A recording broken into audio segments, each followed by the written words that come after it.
Sabihin mo siya katabi, lumakad ka sa pangako ng Diyos. Isa pa, lumakad ka sa mga pangako ng Diyos. Marami kong pangako ang Diyos sa ating mga buhay. At sa umaga pong ito ay nais ko pong ipakita po sa inyo kung bakit po natin lalakaran ng pangako ng Diyos. Ano ba ang mayroon tayo? At ano ba yung nasa sa atin dahil sa ginawa ng Panginoon para sa atin.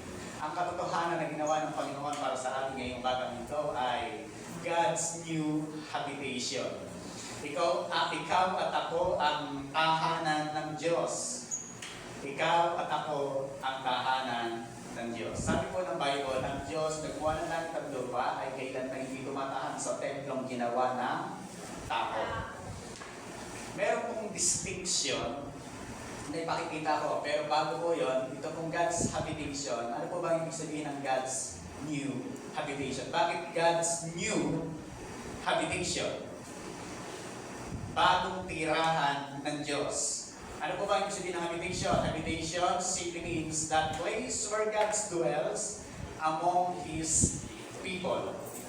Ang habitation ay ang Diyos ay tumitira sa kanyang mga tao, sa kanyang mga anak. Pakita ko po sa inyo, meron po kasing distinction. Ano po yung distinction? Yan po yung pagkakaiba nung unang panahon at nung ngayon. Nung Old Testament at ngayon pong kapanahunan po natin ngayon sa finished work ng ating Panginoong Jesucristo. Nung Old Testament po, pakita ko sa inyo yung distinction at pagkakaiba. Ang Diyos ay nagpatayo ng tabernacle. Natatanda niyo po yan? Sino po nakabasa na? O napanood sa Super Bowl, nagtayo sila ng tabernacle. Sa Bible ay nagtayo sila ng tabernacle. Ano po yung tabernacle? Tabernacle means place of meeting or tent of meeting, as it was the place where God dwelt among His people on earth. Ang mga tao nung panahon po na yun ay nakakasama ang presensya ng Diyos sa pamamagitan po ng tabernacle. Habang sila po ay naglalakbay papunta doon sa Promised Land na ilabas ni Moses sa mga Egypto doon sa Egypt, sila po ay papunta ng Promised Land at nagtatayo sila ng tabernacle. At yung tabernacle po na yun ay symbol of presence of God. Nakita niyo na po ba ang tabernacle? Ang tabernacle po ay yan nasa picture. Yan pong tabernacle po na yan ay dyan sila place of worship, yan sila sumasamba, nag-o-offering sa Panginoon. Yan pong tabernacle po na yan ay symbol na nakasama po nila ang Diyos. Bakit? Ang tabernacle po ay meron tatlong bahagi. Ang holy, ang outer courts, outer courtyard, holy place, and holy of holies. Ang outer courtyard po ng tabernacle ay nandun yung altar of burnt offering, labor. Doon po sila nag-o-offer sa may altar po na yun. Ang mga Israel ay, ang mga people ng Israel, pag hindi ka Levites, hindi ka sacerdote, ikaw ay dito lang. Sa labas lang na yan. Bawal ka dun sa loob. Levites lang po ang pupunta ron. At ang pupunta ron sa loob ng darong kabanal-banalan doon ay punong sacerdote lang. Magpapalabulutan sila kung sino yung papasok. Kung sino yung papasok doon sa darong kabanal-banalan, pag nagpalabulutan po sila, nako, nanginginig at tahimik na tahimik ang buong Israel. Sapagkat pag pumasok ang sacerdote ron at hindi sila kinalugdan, patay ang sacerdote. Meron po silang kiniling dito ay kiniling. Bell, kiniling na. Akong lumalakad ng sacerdote, kumikililing yun. Pagka naririnig ng mga Levite sa labas, hindi na kumakaliling. Ibig sabihin, patay ang sacerdote, hindi tinanggap ang handog nila. Hindi nila pwedeng puntahan at takbuhin. Ako, patay na punta natin. Naku po, hindi po pwede. Mamamatay ang lahat ng pupunta doon. Kaya may tali yun, ihilahin lang nila papalabas. Ganon ang presensya ng Diyos. Kaya, noong unang panahon, ay hindi pwede na kapag ikaw ay hindi karapat-dapat at nandun ang Diyos, mamamatay. Kaya sabi ng Panginoon, mamamatay ang sino mang makakita sa akin. Hindi siya ay makita. Pero Pastor, bakit nakita ko sa Bible, sabi ni Moses, gusto niya makita ang likod ng Panginoon, eh nakita niya. Alam niyo kung sino yung nakita niya?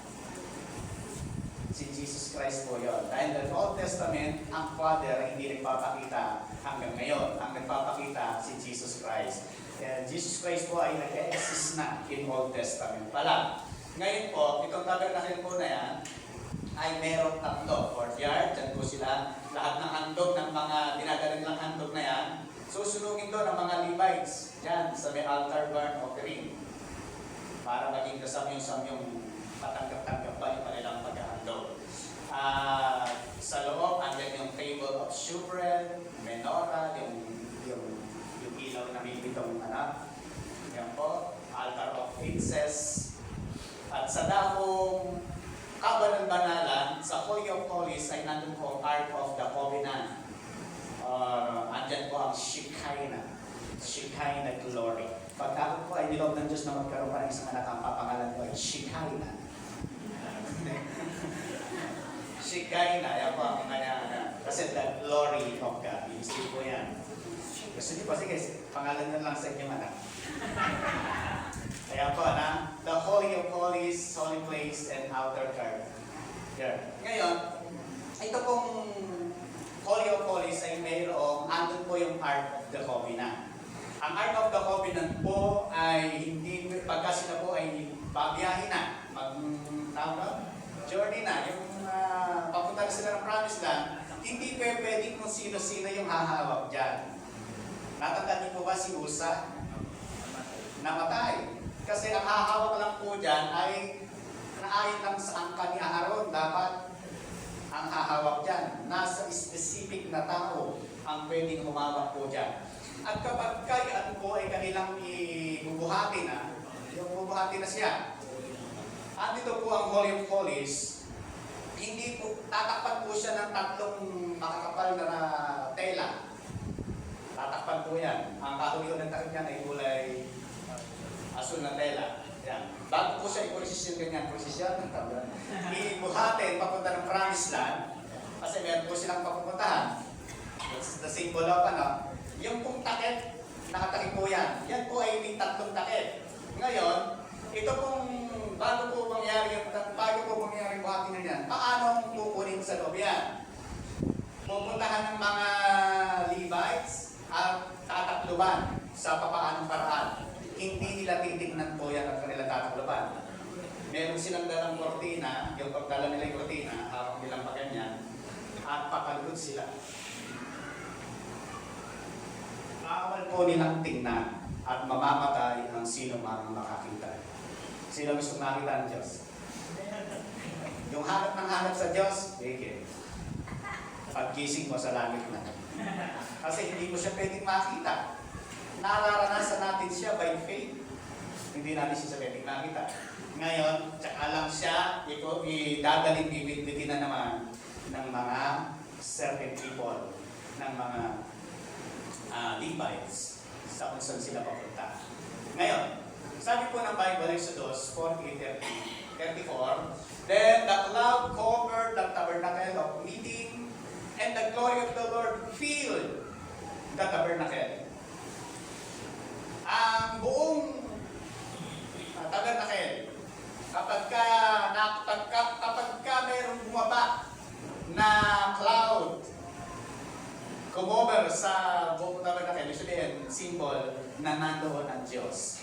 The glory of the Lord filled the tabernacle. Ganyan po yung panahon po na nangyari noong panahon po na yun. Yan po yung Old Testament. Ngayon po, mga kapatid, pakita po natin ano na po ba ang nangyari. Kasi po yung tabernacle temple na yun, yung pong nagkaroon na po ng temple yung pinagawa po ni Solomon. Tama po ba? Yan, that is the first temple, yung pinagawa po ni Solomon. Yan po yung isang yung temple na kauna-unahan na nasira ng panahon ni Nabucodonosor. Ang Babylonia, ang sakupin ng Israel ay sinira ang templo na ito. Ngayon, nagkaroon ng pangalawang templo. Ang tawag po sa templo na yon ay Herod's Temple. Kasi panahon po ni Herodes nung tayo yung templo na muli na nung siya yung hari ng panahon po nung nag-exist ang templo. Yun po yung second temple. Ngayon, kapag nabalitaan po ninyo na tinatayo na ang third temple, matuwa na tayo lahat. Sapagkat tayo ay rarapture na ng Diyos. Hallelujah. Alam niyo, ngayon, sa Israel, meron na silang 5 heifer. Yung baka na kulay pula na hindi ginamit sa pagsasaka, hindi yan, may walang kapintasan. Pinaalagaan na nila yan para sa kanilang paghahandog pagtatayo ng third temple. Alam niyo ang third temple, kapag tinayo po yun, ang sabi ng Bible doon, buo ang Antichrist na magpapanggap na siya ang Kristo. Kaya bago dumating po yan mga kapatid, irarapture tayo ng Panginoon. Hallelujah. At mapapasatanong tayo kailan pa man. Noong panahon po na yan, ay ganyan yung nangyayari. Ang Diyos ay bumababa pag natin katanggap-tanggap ang kanilang handog sa Panginoon. Kino-cover ng hula. Kaya yung po, pag naglalakbay sila, the pillar of clouds, doon po nanggagaling yan. Si Jesus Christ po ang simbolo po ng the pillar of fire. Yan, yung nakita daw sa kanila sa gabi. In New Testament po mga kapatid, nung si Jesus Christ po ay napako sa krus, ang nangyari ay ganito. And Jesus cried out again with a loud voice and yielded up his spirit. Then, behold, the veil of the temple was torn in two top to bottom. Nung si Kristo po ay nabayo po sa krus ng Kalbaryo, ano po ang nangyari sa templo? Ang templo ay nasira. At yung paghandog, yung naghahati sa daong kaban ng banalan, yung naghahati pa dun sa holy place and the holy of holies, yung naghahati, nasira mula sa taas pababa. Sira. Wala na pong harang. Wala nang harang para makapasok doon. Noong panahon po ni Jesus Christ hanggang sa panahon po natin ngayon. The curtain of the temple was 60 feet high, 30 feet wide, and 4 inches thick. Ganyan kakapal, 4 inches, at yung taas niya, 6 feet, at yung lapad niya, 30 feet. Yan po ay nasira, napunit. Mula taas, pababa. Ano ang sinisimbolo nun? Yung kortina na ganyang kakapal ay biyak, sira. Ang ginawa ng Panginoon Hesus ay binuksan ang daan mula sa mga tao papunta sa Diyos. Sabi po ng Bible sa Hebrew, therefore, brothers and sisters, since we have confidence to enter the most holy place by the blood of Jesus. Dati, sino lang ang pumapasok sa most holy place? Saserdote, punong saserdote lang. But ngayon po, dahil sa dugo ng Panginoon Kristo, tayong lahat, brothers and sisters, ay pwede nang umenter confidently sa holy place dahil sa ginawa ng Panginoon Jesus. Di ba nakakatawa po mga kapatid? Na sila lang dati ang may karapatan, pero dahil sa tinapos na gawa ng Panginoon Kristo, tayo po ay meron ng karapatan na pumunta sa damang kabanal-banalan by a new living way open for us through the curtain. That is His body. Sa duguan at bugbog na katawan ng Panginoon Kristo, ang kortina ng dakong kabanal-banalan ay naging bukas dahil kay Kristo. Sa atin. Tayo ngayon ay malaya na pumasok sa dakong kabanal. Kaya tayo sumasamba sa Diyos. Kaya tayo nakakapagsamba sa Diyos ng totoo. Kaya tayo nakakasamba sa Diyos at tinatanggap ng Diyos ang ating mga handog. Bakit? Dahil ba tayo matuwid? Dahil ba tayo matuwid sa sarili natin? Dahil ba tayo banal sa sarili natin? Dahil sa ginawa ni Kristo sa ating mga buhay. Kaya po, ang ginawa ng Panginoon Jesus, through the finished work of Christ, not only can we enter His habitation, Dahil sa tinapos na gawa ni Kristo sa krus ng Kalbaryo, hindi lang tayo pupunta sa kanyang habitation, hindi lang tayo makapasok, but we also become a new habitation. Hindi lang tayo makakapasok sa damang kabanal-banalan. Saan tayo papasok? As templo. Wala naman. Tayo na ang bagong templo ng Diyos. Hallelujah! Ang ginawa ng Panginoon para sa ating mga kapatid, pakita po natin, tingnan niyo yung kung bakit yan yung sinabi ng Panginoon. But we also become His new habitation. Bakit po? Ang sabi po ng Bible ay ito. Therefore, if anyone is in Christ, he is a new. Sino yung new creation? If anyone is in Christ. Sino ang nakay Kristo? Who is in Christ? Kung ikaw ay nakay Kristo, sabi ng Bible, He is a new creation. All things have passed away. Behold, all things have become new. Sabi po ng Bible. Tingnan niyo po. Ano ang ibig sabihin po niyan? Sa Greek po, pakita po natin para lalo pong luminaw, yung pong new sa Greek ay kainos. Ibig sabihin, new and different. Kainos po yun, new and different. Pwede po bang new pero the same? Hello, kausapin niyo ako. Pwede po bang new pero the same? Pwede. Pero ito, new and different. Yan po yung sinasabing new, kainos, new and different. New ano? New creation. Sa Greek yung creation, thesis. Ang ibig sabihin, building, habitation. Ang ibig sabihin ng kainos thesis, in Christ, you become God's new and different habitation. Dahil kay Kristo, mga kapatid, ikaw at ako ay bagong tirahan ng Diyos. Tayo ay bagong tahanan ng Diyos. Kaya ang Diyos nananahan hindi sa templo.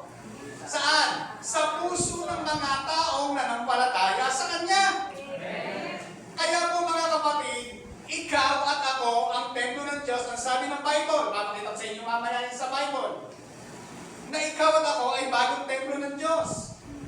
Kaya po ang sabi ng Bible, in Christ, you become God's new and different habitation. Kasi yung dating templo ay literal. Pero ngayon, ikaw na. God's new and different habitation. Ang Diyos ay nananahan sa puso ng kanyang mga anak. Tingnan niyo po yan. Hebrews 9:11, sabi niya, but Christ being come an high priest of good things to come, by a greater and more perfect tabernacle, not made with hand. Sabi niya, by greater and more perfect tabernacle, not made with hand. Dakila at perpektong tabernacle na hindi ginawa ng kamay. That is to say, not of this building. Ano po yung building? Thesis. King James Version po. Ano ang sinabi sa thesis? Building.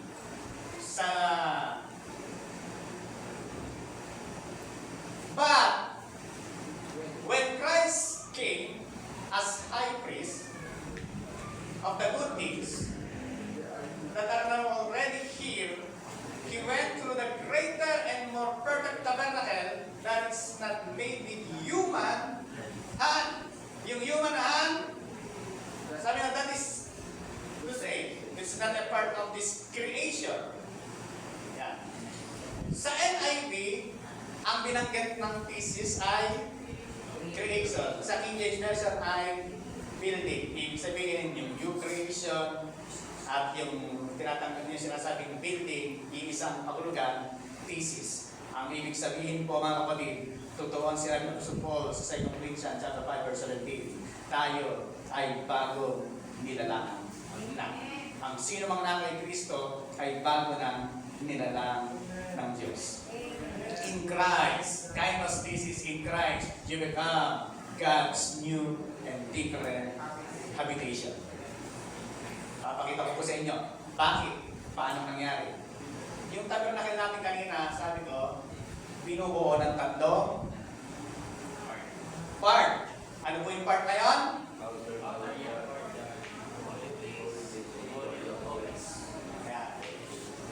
Yung outer courtyard, holy place, and holy of holies. Tatlo po yan.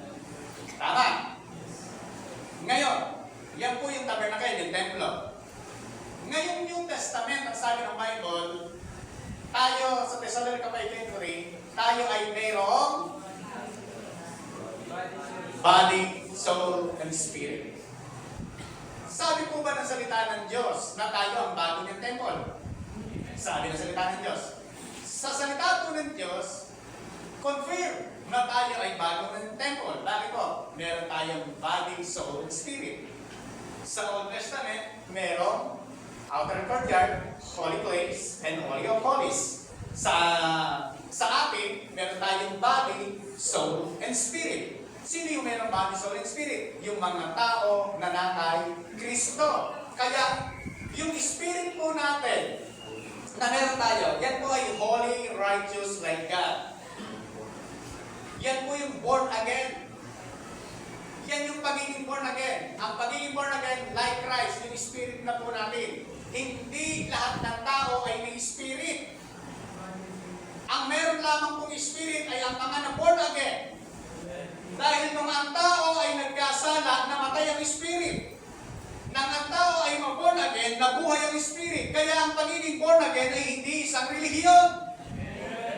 Kaya dapat nating maunawaan ng mga tao na ang pagiging born again ay hindi isang relihiyon.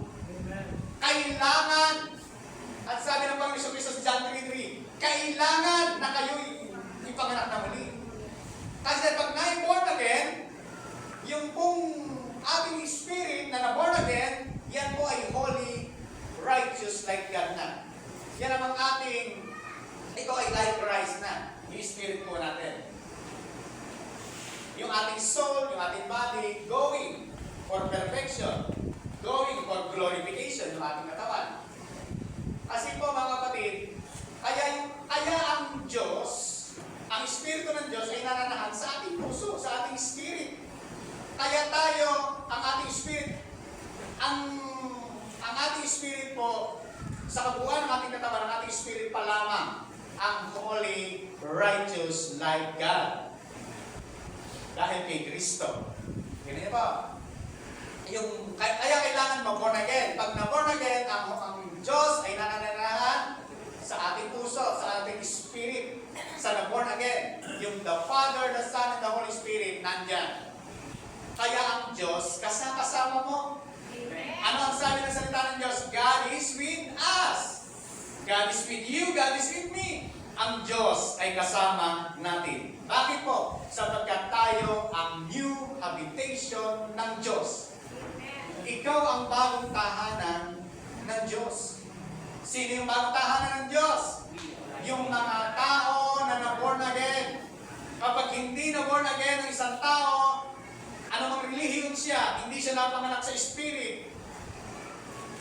Mga kapatid, impyerno ang punta. Pero kapag ka na-born again, napanganak spirit, tayo ay mga new habitation of God. Tayo ang bagong tahanan ng Diyos. Kaya dahil kay Kristo, tayo ay naging bagong tahanan ng Diyos. My question is, are you born again? Amen. Kasi po mga kapatid, kapag ang tingin natin sa pagiging born again ay isang relihiyon, impyerno na punta mo. Bakit? Ayaw mo nang ma-born again eh. Kaya ang sabi ng Panginoon Jesus, you must be born again. You must. Kailangan. Kasi pag hindi na born again, hindi ipinanganak na muli, patay ang spirit. At ang taong patay ang espiritu, sa impyerno ang punta. Dahil wala sa kanya si Kristo. Pagka siya po ay na-born again, hindi ipapayag ang Diyos na mapahamak siya sapagkat ang Diyos mismo ay nasa kanya. Amen. Kaya ang kailangan, ma-born again.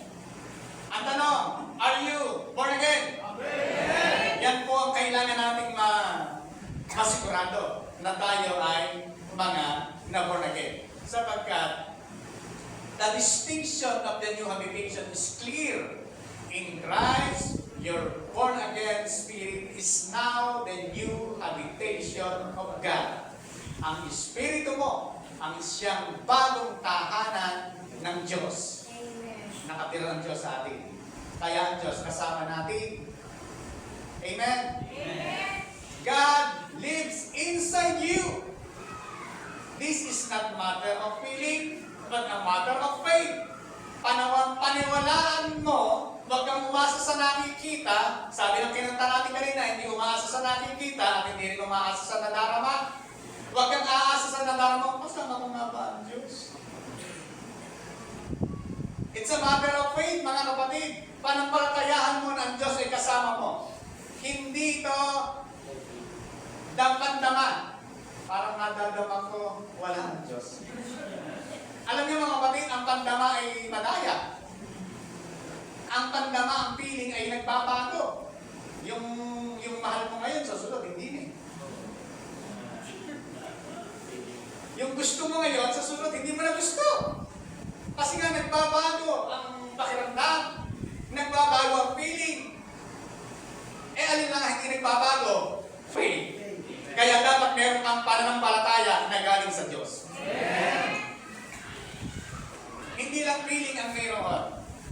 Yung bang, halimbawa, kasi po ang feeling madaya. Halimbawa ito. Ito po ay gawa sa salamin.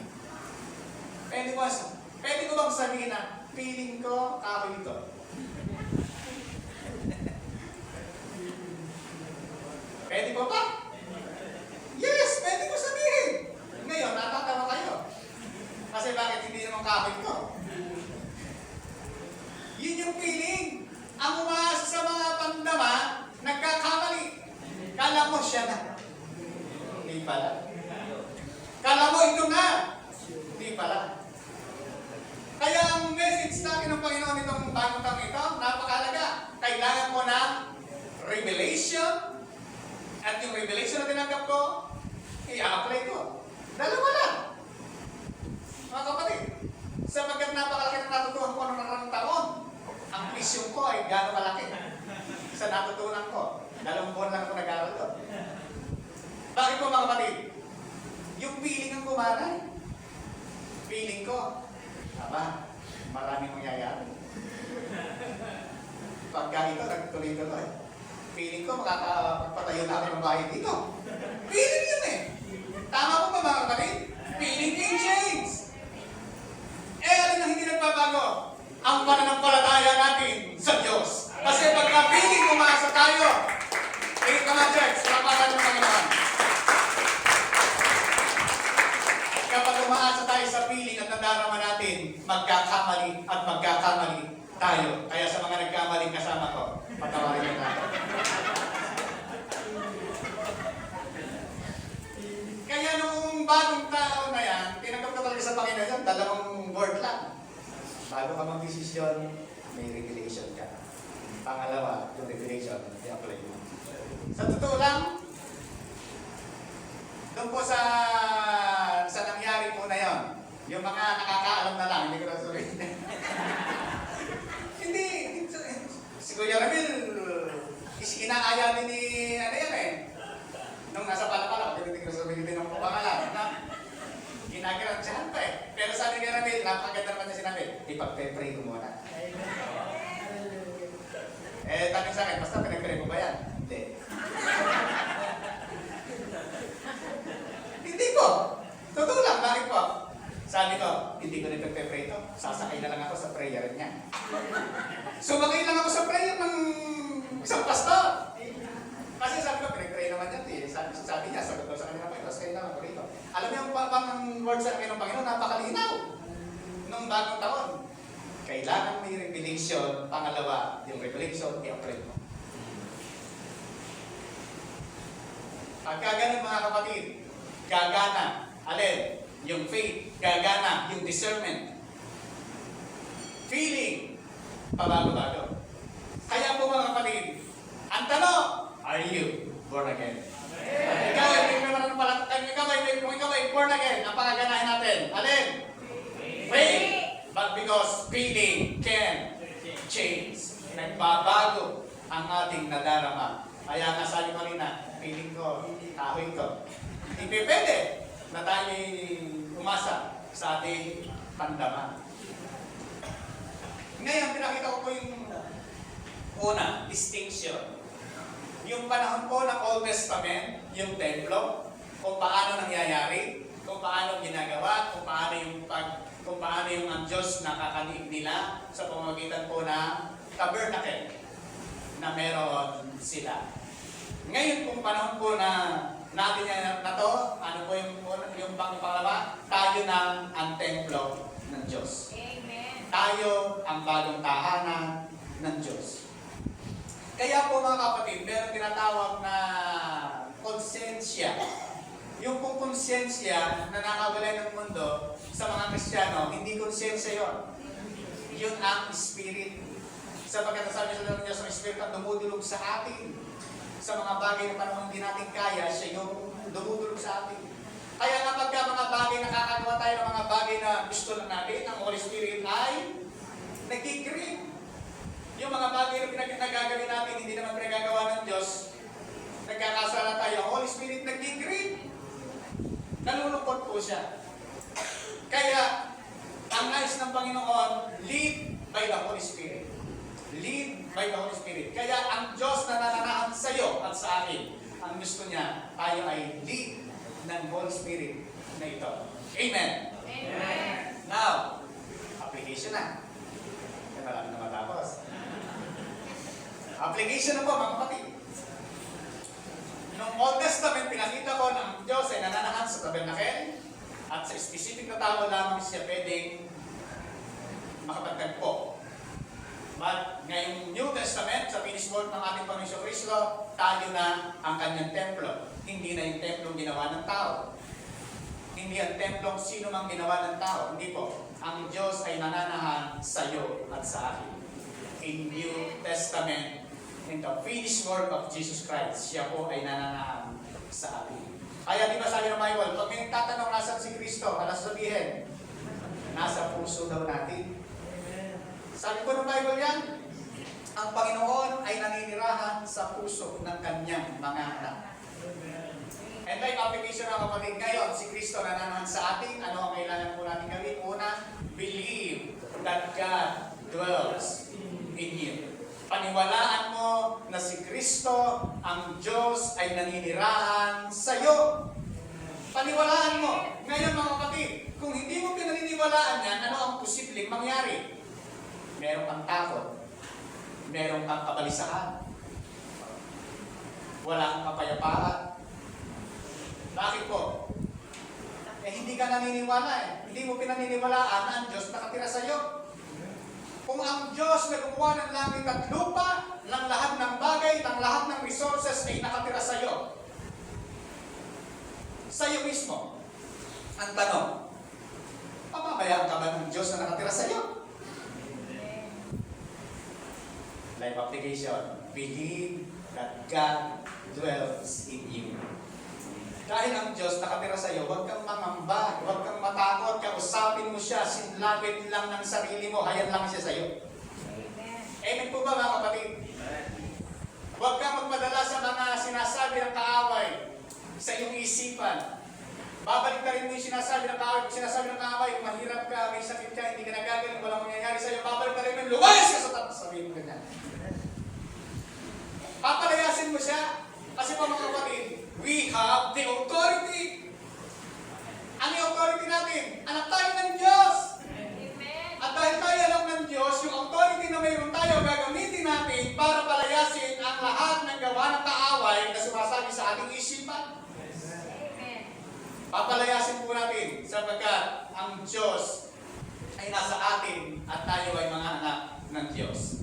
Believe that God dwells in you because His Spirit resides within every believers. Are you believers? Amen. As a powerful and life-transforming reality, This reality is not a matter of feeling, but a matter of faith. Kaya believe that God dwells in you. Paniwalaan mo, panampalatayaan mo. Huwag kang umasa sa iyong nadarama. Bakit kaya hindi ako kinikilabutan? Wala ang Diyos siguro. Hindi dahil kinilimutan ka. Hindi dahil tumayo ang balahibo mo, andyan ang Diyos. Kahit wala kang balahibo, andyan ang Diyos. Kasi nga umaasa tayo lagi sa piling natin eh. Tama po ba? Parang, pagpipintagan mo pa minsan yung song leader. Hindi maganda sa leader. Hindi ako na-bless. Ang pangit ng dugtugan nila. Mga kapatid, kung sino-sino pagpipintagan mo, i-concentrate mo yung sarili mo. Pag nandito ka at sumamba ka sa Diyos, ikaw at ang Diyos lang, huwag mong intindihin yung katabi mo. Para makakatagpo mo siya. Kasi kaya hindi mo nakakatagpo ang Diyos at kung sino-sino pagpipintagan mo, hindi ka nakasotrans. Yun na yun! Sa Diyos! Amen? Amen! Kaya po mga kapatid, pagka nandito tayo sa Diyos, sumasamba. Kaya yung ating mga sarili, lang talaga natin sa Panginoon. Amen! Hindi sa kung sino-sinong distraction. Huwag kang pa-distract. Kahit may distraction, kahit makulit yung bata, lalo na yung anak ko, napakabait. Manang-manakad ka na. Mga kapatid, bago pa man ako nagkaanak, sinabi ko na sa inyo. Kapag kayo, lalakad-lakad na, hihiga-higa, kaya alam nyo na, nagmana lang sa tatay. Ganun po yan. Ngayon, sabi po niyan, this reality is not a matter of feeling, but a matter of faith. Ito po sabi po ng Bible. Basa, sabay-sabay.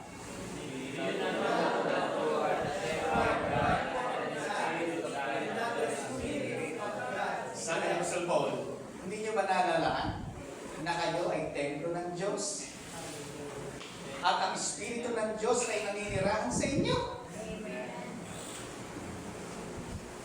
Bakit po sinabi niya sa mga Korinto? Kasi ang mga taga-Korinto, nagtatalo-talo. Ako kay ganito, ako kay ganito, ako kay ganito. Abe, kung ikay na kay Kristo, na born again ka, wala nang kay ganito, lahat tayo ay sa Diyos. Amen. Sapagkat tayo ay merong isang Espiritu, ang isang Espiritu ang ibinigay ng Diyos. Amen. Kaya po mga kapatid, sabi po ng Bible, do not know that you are the temple of God and the Spirit of God dwells in you. Naninirahan ang Espiritu ng Diyos sa atin. Kaya ang ating mga katawan dapat nating pinangangalagaan. Hindi dapat sinisira sa panahon ng mga bisyo, alak, sigarilyo, o ating mga bisyo. Inaalagaan po natin ang ating sarili. Bakit? Tayo ang templo ng Diyos. Amen. Yung mga tao na ang tinuturing nilang templo ay yung building na ginawa ng tao, hindi yung kanilang sarili. Naku, grabe, kung manigarilyo. Grabe kung inom ng alak. Kasi, ang alam nilang templo, yung ginawa ng tao. Naintindihan niya ba? Amen. Eh tayo po mga kapatid, ang sabi ng salita ng Diyos, by the revelation of the Holy Spirit, naunawaan po natin ito, na tayo ang templo ng Diyos, kaya tayo nag-aayos ng ating sarili, inaayos natin ang ating sarili, hindi tayo gumagawa ng mga bagay na makasisira sa ating sarili, iniingatan ang ating sarili, ang ating kalusugan. Amen po, mga kapatid. Sapagkat dahil tayo ay templo ng Diyos, iniingatan po natin ang ating mga sarili. Hindi natin sinisira sa mga bisyo, hindi natin sinisira sa mga bagay na makakasira sa atin. Una, ano yung number 1? Believe that God's love is. Number 2, be aware of God's presence every day. Dahil ang Diyos po ay kasama natin, maging aware ka, ang Diyos ay kasama mo. Ang Diyos ay nasa iyo. Ang Diyos ay laging nasa iyo. Sapagkat sabi po sa dalang ng Diyos, tayo tahanan ng Diyos. Kaya be aware of God's presence every day. Kasama mo ang Diyos. Kahit saan ka magpunta mga kapatid, nasa puso mo ang Diyos. Kaya pag ikaw nandun napunta ka sa mga bagay na hindi mo dapat puntahan, merong kumukunpik sa iyo. Bakit nandito ba ako sa lugar nito? Ba't ba ginagawa ko? That is the Holy Spirit. Nalulungkot siya. Bakit nandun ka? Kaya maging aware ka sa presence ng Diyos. Maging aware ka ang bawat isa sa presence ng Panginoon. Whether in the moment of joy or sadness, His presence surround you. Kay malungkot ka, kay masaya ka, ang Diyos nasa iyo. Kaya may problema ka o wala, ang Diyos nasa iyo. When you cultivate an awareness of His nearness, it brings peace and strength in all that you do. Dahil ang Diyos ay kasama mo, ang Diyos ay dinarama mo sa kanyang presensya, ano po sabi namin? Bring peace and strength in all that you do. Meron kang kapayapaan, meron kang lakas, kahit saan ka magpunta, dahil alam mo, kasama mo ang Diyos. Pinatunayan po ito ng Apostol Paul. Nung si Apostol Pablo po ay nangangaral ng salita ng Diyos sa mga restricted area. Yung mga taong walang pananampalataya sa Diyos. Yung mga taong pagka nagsalita ka ng ibang religion na bukod sa kanilang pinaniniwalaan ay nagagalit sila.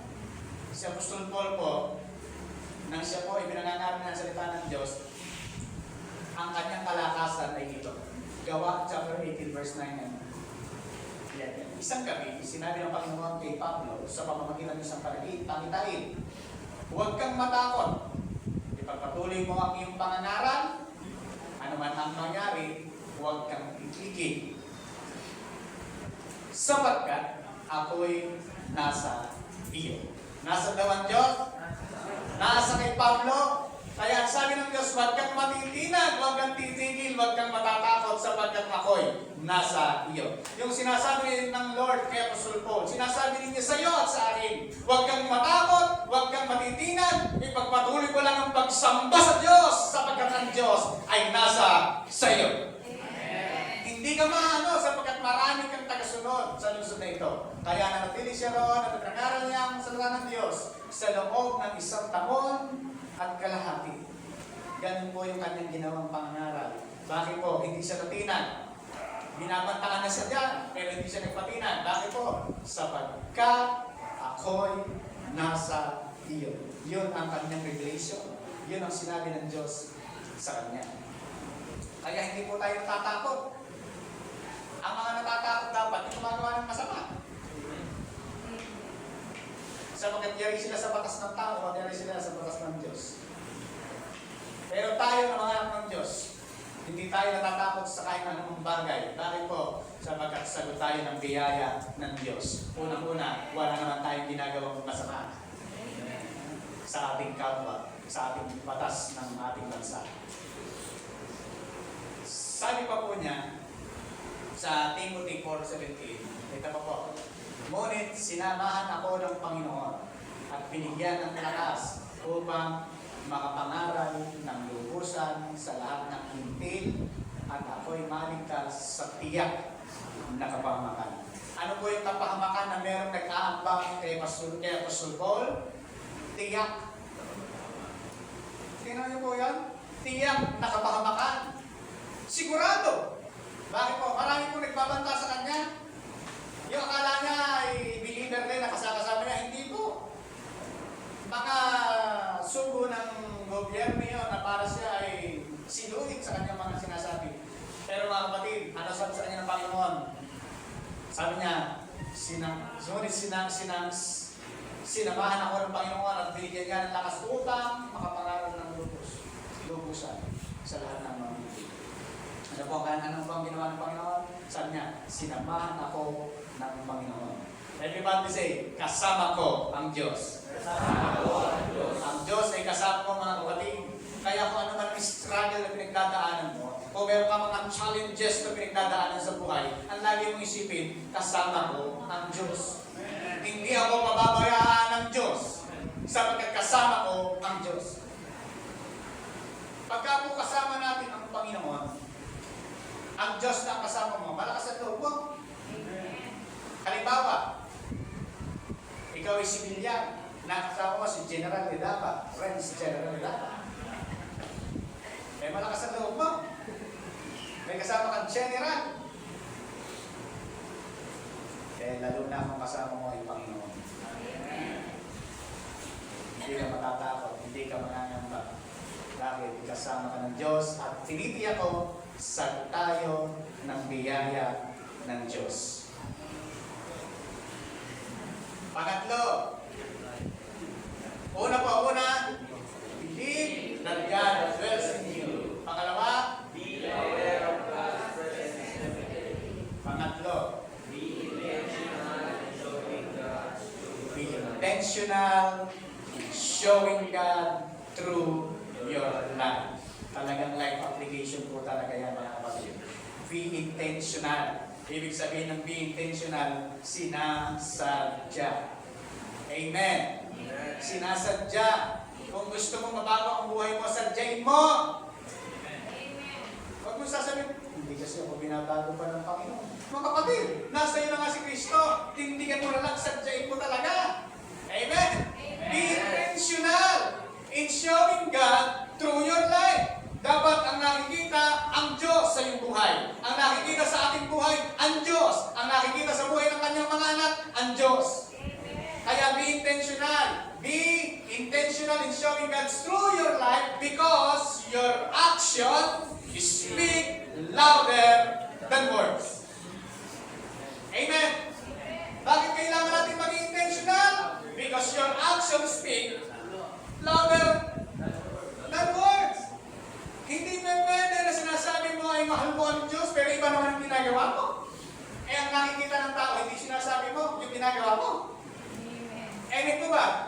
Kaya po mga kapatid, ang dapat na makita ng tao ay yung ating mga ginagawa, mabuti. Eh paano mangyayari po yun? Maging intentional tayo na ipakita na ang Diyos ay totoong nasa buhay po natin. Every day offers opportunities to reflect God's love. Every day, grace and truth to those around you. Sa araw-araw po ng ating mga buhay ay isang oportunidad upang mag-reflect ang Diyos sa ating mga buhay. Alin? Ang pag-ibig, ang biyaya at ang katotohanan ay ipapakita natin sa mga tao nasa paligid natin. Live in a way that draw others to Him. Mamuhay sa pamamaraan ang mga tao ay mailalapit natin sa Diyos. Sino gusto mailapit ang kanyang mga mahal sa buhay sa Diyos? Sino gusto mailapit ang kanyang kabarkada, mga kakalase, kaibigan sa Diyos? Yung buhay po natin ng kauna-unahan, kailangan mag-reflect ang pag-ibig ng Diyos, ang biyaya ng Diyos sa ating pong mga buhay. Amen po ba? Kasi share tayo ng share ng may Diyos. Eh, buhay naman natin, hindi nakikita ang may Diyos. Paano sila maniniwala? Kaya ang sabi ni Apostol Pedro ay ito, mabuhay kayo ng kagalang-galang sa gitna ng mga hindi sumasampalataya. Upang kahit na pinapartangan nila kayo ng masama, nakikita nila ang iyong mabubuting gawa at lulwalhatiin nila ang Diyos sa araw ng kanyang paghuhukom. Amen po ba mga kapatid? Mamuhay ng kagalang-galang sa gitna ng mga hindi sumasampalataya, sa mga unbeliever. Eh kung gaano kasi yung mga unbeliever, ganun din tayo. Eh paano natin makakaya sila? Kaya po mga kapatid, ang ating buhay dapat ay nakikita ang Diyos. Ang ating buhay ay nakikita si Kristo. Nagre-reflect sa paano paraan mangyayari yun. Be intentional. Amen po ba? Be intentional. Gawin ninyo ang lahat ng bagay ng walang angal at pagtatalo upang kayo maging mga walang kapintasan at latisay na mga anak ng Diyos. Yan yung sinabi ni Pedro. Ano pa po ang sabi?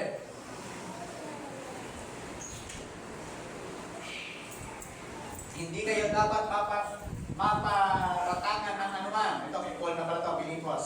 sa pamumuhay ninyo sa gitna ng isang salinlain, baluktot at masama.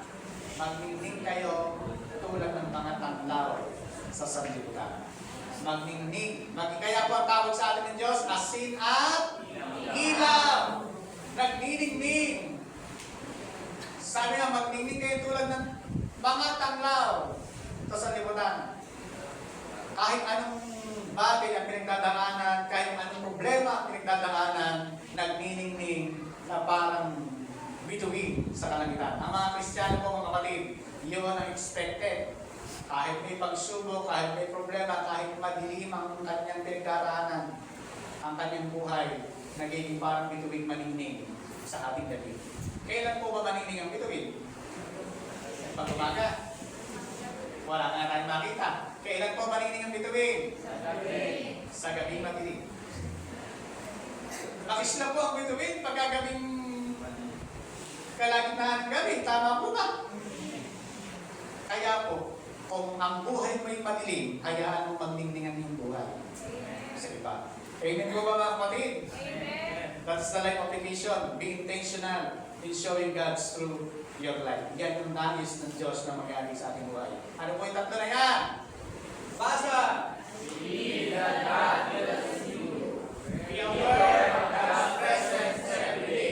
Be intentional in showing God through your life. Ito po ay ninanais ng Diyos na ating pong gawin. Picturean niyo po, lagi po nating tandaan na lagi nating paniniwalaan na ang Diyos ay kasama natin at ang presensya po ng Diyos ay ating pong maranasan sa araw-araw at maging intentional ang ating buhay na makikita ng Diyos.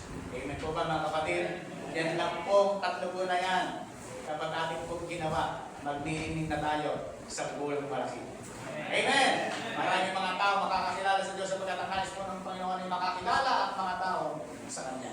Kaya lagi po natin pinag-pray ang bumulong malaki, lagi po natin pinasama sa panalangin, dinideklara natin na ang mga babae at lalaki sa lugar ng ito ay makakakilala sa Diyos at mararanasan ang pagpapala ng Diyos ay pinangako niya sa Kanyang salita. Yan po yung ating mga pinapanalangin. Tayo po tayong lahat mga kapatid. And everybody read, malakas. In Christ, I am God's new habitation. Isa pa. In Christ, I am God's new habitation. Dahil kay Kristo, tayong lahat ay bagong tahanan ng Diyos. Amen po ba? Amen. Pero yung mga kapatid, ang daming pwedeng tahanan. Tayo pa. Eh, ganun kabuti ang Diyos eh. Yun ang biyaya ng Diyos. Saan siya tatahan? Hindi sa ginawa niya. Hindi siya sa lahat sa ginawa ng tao. Sa ginawa niya. Kaya tayo ay mga tahanan ng Diyos. Dahil nakatira ang Diyos sa ating mga kapatid, sa buhay natin, huwag natin kalilimutan yung ating life application. Believe that God dwells in you. Be aware of God's presence every day. Be intentional in showing God's through your life. Sa mga oras na ito, pumikit tayo at atin pong pasalamatan ng Diyos sa Kanyang kabutihan sa buhay po natin. Na tayong lahat ay meron ng access. Na tayong lahat ay karapat-dapat ng pumasok sa mga panagmanalan na ginawa ng Diyos dahil siya po ay nasa sa ating pong mga buhay. We are the temple of God. Tayo ang bagong templo ng Diyos. Tayo ang tahanan ng Diyos. At ang Diyos ay nakatahan sa puso ng Kanyang mga anak.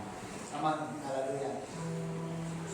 Pasalamatan mo ang Diyos. Dahil nasa sa iyo ang Diyos, mga kapatid, ano man ang sinabi ng Diyos, ito yung Kanyang gagawin. Lagi mong itideklara sa iyong buhay ang magagandang bagay at lagi mong sasanggitin na ikaw at ang iyong pamilya ay sa buhay ng Diyos lamang maglilingkod. Sapagkat ito yung ninanais ng Panginoon sa bawat isa sa atin. Naniniwala ako na hindi patapos ang Diyos sa buhay natin. Naniniwala ako na meron pa siyang gagawin sa buhay natin. Mas dakilang bagay, greater things have yet to come in our lives. Sabagat ang Diyos ay mabuti sa kanyang mga pangako, tapat ang Diyos sa kanyang mga pangako, at ang Diyos na ito na ating pinananampalatayahan ay nananahan sa kaibuturan ng ating mga puso. Kaya ang ating mga puso, ang sabi ng Diyos, ay pinalitan na niya ng pusong laman. Dati ito'y pusong bato, matigas, ngunit pinalitan na niya ng pusong laman na kung saan siya ay laging nakikipag-usap sa atin sa pamamagitan ng panalangin. Yes, aming Ama Diyos, maraming salamat sa iyong habag at awa sa amin. Pinagdapat mo kami bilang iyong mga tahanan. Na dati ang buhay namin ay magulo, ang buhay namin ay pasama ng pasama. Ngunit dahil sa iyong biyaya at pagmamahal, ginawa mo pa kaming tahanan mo ninyo. Hallelujah. At dahil ikaw ay nasa sa aming mga puso, lagi namin sasambitin, bibigkasin ang iyong mga pangako sa aming pong mga buhay. Maraming salamat aming Ama. Ano mang desire ng iyong mga anak sa oras na ito, na magbibigay ng lugod sa iyo at narayo naman sa iyong kalooban. Amang Diyos, dalangin ko na patuloy na magkaroon ng fulfillment ang lahat ng ito. Ikaw ang isang Diyos na patuloy na mahal. Ikaw ang isang Diyos na patuloy na mapahal. Ikaw ang isang Diyos na patuloy na maranasan po namin lahat. Lagi kaming umasa sa iyo. Lagi kaming magtiwala sa iyo. At patuloy po aming Ama na ikaw ang isang Diyos na laging malugod sa buhay ng iyong mga anak. Hallelujah. Dakilain ka. Dakilain ka, O Diyos. Hallelujah. Come on, church, manalangin ka sa Diyos, mga bagay na sinasabi niya sa puso mo. Ilabas mo sa iyong bibig, sapagkat ang sinasabi ng Diyos, yung sinasabi ng labi, yung sinasabi ng dila, yung lumalabas sa iyong bibig. Naririnig ka ng Diyos sa oras na ito. Gusto mong ilapit ang iyong mga mahal sa buhay sa Panginoon. Alam ng Diyos na gusto mong kasama na maligtas ang iyong mga mahal sa buhay. Deklara mo sa oras na ito na ang aking magulang na sa ganito ay dinideklara mo ang kaligtasan, makakakilala sa iyo. Ang aking anak na sa ganito ay makakakilala sa iyo, mararanasan ka. Amang Diyos, dinideklara ko aming Ama, ang aking mga kapatid at ang iyong mga anak sa oras na ito na nagnanais na magkaroon ng kaligtasan ng kanilang mga mahal sa buhay. Father God, hallelujah, ikaw ang may nais ng lahat ng tao ay maligtas. Hindi pa po kayo tapos sa kanilang pamilya. Mararanasan kanila, makikilala kanila. Ikaw ang Diyos na hihipo sa kanilang mga puso kung paano mo kami tinawag. Gayon din namin ang Diyos, tatawagin mo ang mga mahal namin sa buhay na hindi pa kumikilala sa iyo. At anumang mga balakid at gawa ng kaaway ay amin pong sinasawata, winawasan sa pangalan ni Jesus. Sa pangalan ni Jesus. Mga katigasan ng puso, hallelujah, nagsasalita kami ng pusong laman sa kanilang mga buhay na kung saan tatahan ng iyong Santong Espiritu, aming Ama Diyos. Na darating ang panahon, aming Ama, na kaming lahat ay sumasamba sa iyo at tunay na ang deklarasyon ni Joshua sa kanyang pamilya na I and my family, we will serve the Lord. Gayon din ang mangyayari sa aming pamilya na kaming lahat, kami at ang aming pamilya ay maglilingkod sa iyo, aming Ama, sapagkat walang nalulugi sa naglilingkod sa iyo. At makikita ang kaibahan ng mga taong naglilingkod sa iyo, aming Ama. Kahit may problema, kahit may suliranin, kahit may struggle sa buhay, masaya ang puso na naglilingkod sa iyo. Sapagkat kami, aming Ama, ay iyong mga tahanan at nakatira ka sa aming puso. Hindi kami mangangamba, kami ay laging payapa, kami ay laging may pagtitiwala, aming Amang Diyos, sapagkat naniniwala kami na ikaw ay kasama namin sa lahat ng panahon, anumang sitwasyon ng aming buhay. Maraming salamat po, aming Amang Diyos. Hallelujah. Hallelujah. Maraming salamat po, aming Ama. Purihin ka at dakilain sa buhay po namin, sa aming kalagitnaan, sa aming pamilya, sa lahat ng papuri at pagdakila sa pangalan ni Jesus.